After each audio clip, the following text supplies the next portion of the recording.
Začína sa náš denník z pobytu v Taliansku. No. Je koľko hodín? Je 3:16 ráno. 3:16 hodiny ráno. Nachádzame sa na San Marco Plaza. Áno, a sme tu len my. Štyria. Ja, Tibor. Ale Andrej teraz nakúpi nové cigarety. Nikoho tu nie je. Nikto tu nie je. Mohol by sa už začínať zvetovať na ráno. Aby si to poľadne ostalo. Každý iný. Sme v nemom úžase. To úplne Ako hodnotíte prvý prežitý deň? Toto video pôjde na YouTube, takže... Prvé ani sme netrávili. Ja som pol hodinku vo vlaku, to je všetko. Ja som spal na letisku asi hodinu a pol a potom v lietadle asi pol hodinku, takže dokopy som spal asi 2 hodiny. A ty, Marek? Nie, to je isté. A ty spíš každú chvíľu. A Jožko? Ja som na letisku nespal. V lietadle som spal možno takých 20 minút a na ceste vo vlaku smerom sem do Benátok. Mohol byť takých pol hodiny, ani to ne, 15 minút. A volali sme Desperadovi, to ešte No. Je. Ivo. Keď si toto pozrieš, tak aby si vedel, sme ti volali tento deň. A ty jak taký kokos si nás poslal do piče, aj keď sme to zaplatili ťažké prachy. No. Dokonca 2 eurá som musel zaplatiť za ten videohovor. Ja som na to myslím, že Marek, ale komplet mi stol stolička a pozeraj sa na tie svetla.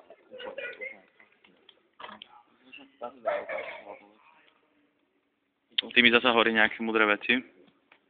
Áno, pozrite sa na to je úplne fascinujúce. Celé to na meste. Proste do toho zvykajú, tam nebol henci ľudia tam. Počkaj, však hej, musíme najdôležitejšiu onu povedať, na čo sa stalo, ne? Čo sa stalo? No, jak sme sa hádali s tej kokosmi. Ja Aj. Tibor, to je tvoja. Hovor, tvoja parketa. Tak došli sme do toho kempu, slúbovali nám, že budeme mať za 24 hodín ubytovaný, okej. A... Za 24 hodín ubytovaný hokej. Ale hovorím, že už neviem, si to povedz, ty si 2 týždne. Za 24 € ubytovanie v kempe. Áno, eur, a ešte furt hovorím okrem toho, že doláre, ako kokot. Ale teraz bude na hodinu. No tak to je ešte. A ešte že hokej. Dobre, čiže dobre, ja to poviem. No, Andrej, Čiže to budeme sa doplňať. Prišli sme do Verony, hej, mali sme tam zarezervované ubytovanie v kempe, v nejakom kempe nad hradom, či pod hradom. €. A mali sme to, a my sme si mysleli, že to bolo len na 24 €. Lebo nás ujebali jasné jony. Bolo to 24 € za kabínu plus 6,5 € na osobu, boli sme 4, či to čo je viac ako dvojnásobok. Či to je 26, či to nás vyšlo na 50 € na noc v jednom hroznom kempe. To bol pajzel jak hovno. To nebol kemp, to bolo... A tá kabína, bordel. čo bola taká, To bol hnoj. Ale ten one, karaván. hovorím, ja som sa ale ja mala spať na spolách, ja mám v piči, ale hen tam by som nespal, pretože to tam smrdelo, ale radšej by som spal vonku, bez plachy, bez všetkého, ako spať v tom smralovom karaváne. Názor na ukážke, dokáže niekto človek spať aj na zemi. Podržš to ty mi? Že sme spali na Sme na námestí San Marka. a tu opúsanú osvratú podlahu. Láhne radšej takto. Ako do toho karavánu, aby bolo jasné. lepšie, je tu kľud a nič tu nesmrdí. Takže sa môže kúchať krásny výhľadom. No dobre, poďme pokračovať, Andrej hovorí. Ideme ďalej. Dobre, takže došli sme tam a potom, ako sa každý vysprchoval, sme si rozmysleli, že tam neostaneme, bol to vlastne Tiborov nápad pána Heveši. A keď som ho Andrejovi hovoril, tak dostal hysák, že to nie je vôbec veľa peňazí. A ja som hovoril, že nie, ale to je, keď som spal v noji, tak Dostal som hysák.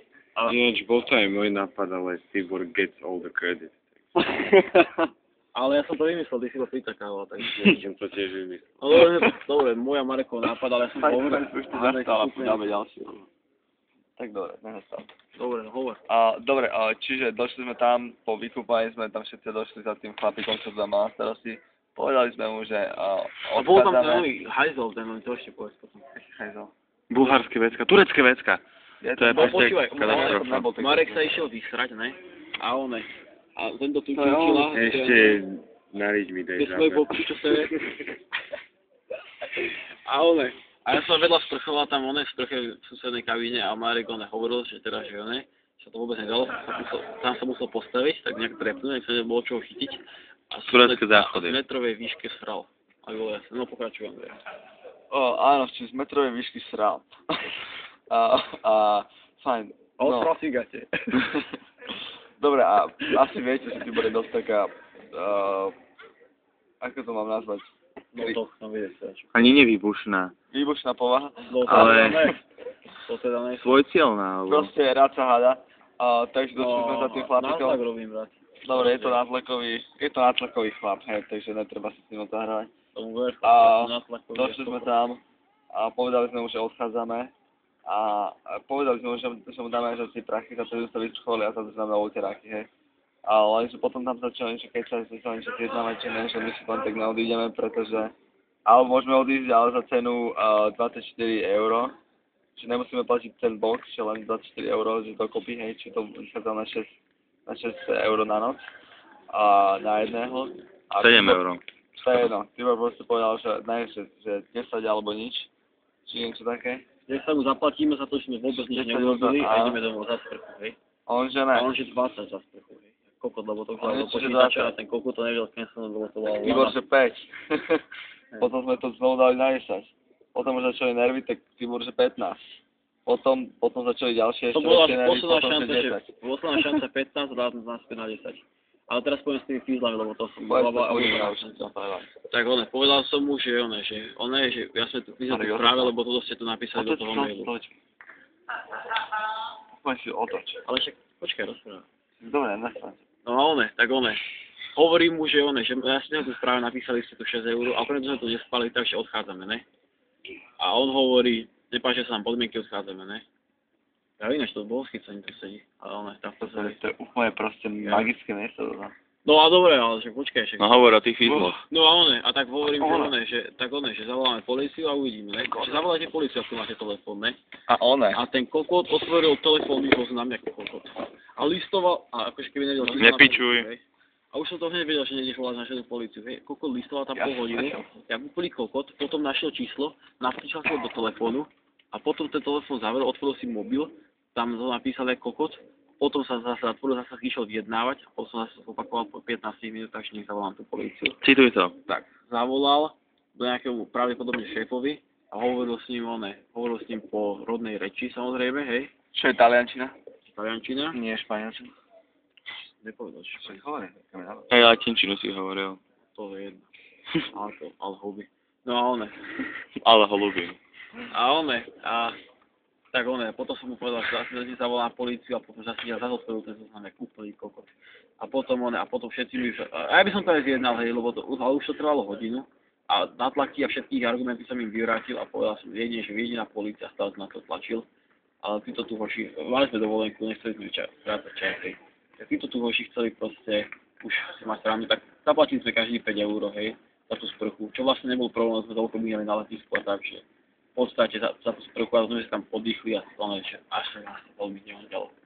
Ale ide o princíp, hej, a to je všetko. A ešte voláš, Andrej? Ide o princíp a to je všetko. Ozveme sa, keď dojdeme do Lida.